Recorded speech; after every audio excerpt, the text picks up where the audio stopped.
ოკუპირებული აფხაზეთის დე-ფაქტო ხელისუფლება სიტყვის თავისუფლების ჩახშობასა და მედიის დამორჩილებას აგრძელებს. საოკუპაციო რეჟიმისგან მეტნაკლებად თავისუფალი ტელეკომპანია აბაზა რამდენიმე დღის წინ გაიყიდა. მისი ახალი მფლობელი ზახარ აგრბაა. აღნიშნულ პიროვნებაზე ცოტა რამ არის ცნობილი, თუმცა როგორც ირკვევა, ის ასლან ბჟანიას შვილის უახლოესი მეგობარია. ადგილობრივი ჟურნალისტები წერენ, რომ აბაზა იყო ერთადერთი დამოუკიდებელი მედია საშუალება აფხაზეთში და ახლა ისიც ხელისუფლების ხელშია. რაც აფხაზეთში თავისუფალი სიტყვის და კრიტიკული აზრის გაქრობას მოასწავებს. ფაქტს აფასებენ ქართველი ექსპერტებიც. მათი შეფასებით ოკუპირებული აფხაზეთი აგრძელებს რუსულ ყვალზე სიარულს. აბაზა ტივის გაყიდვით კი მოსკოვის მსგავსად თავისუფალი სიტყვა კიდევ უფრო შეიზღუდება აფხაზეთში.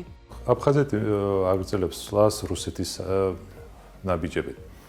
როგორც რუსეთში შეიზღუდა თავისუფალი მედია, როგორც სიტყვის თავისუფლება ბოლომდე მოისპა, იგივე გზით მიდის აფხაზეთის. არხი, რომელიც მუშაობდა დამოუკიდებლად ხელისუფლებისგან, აბაზატივე გაიყიდა და საბოლოო ჯამში ხელში ჩაიგდო ბჟანიას კლანმა ეს ტელეარხი და პრინციპში კი გამოაცხადა, რომ არაფერი არ შეიძლება, სარედაქციო პოლიტიკა იგივე გაგრძელდება, კოლექტივი იგივე რჩება, მაგრამ თავისთავად როცა ბჟანიას კლანის ახლობელმა იყიდა ეს ტელეარხი, შეიძლება საბოლოო ჯამში.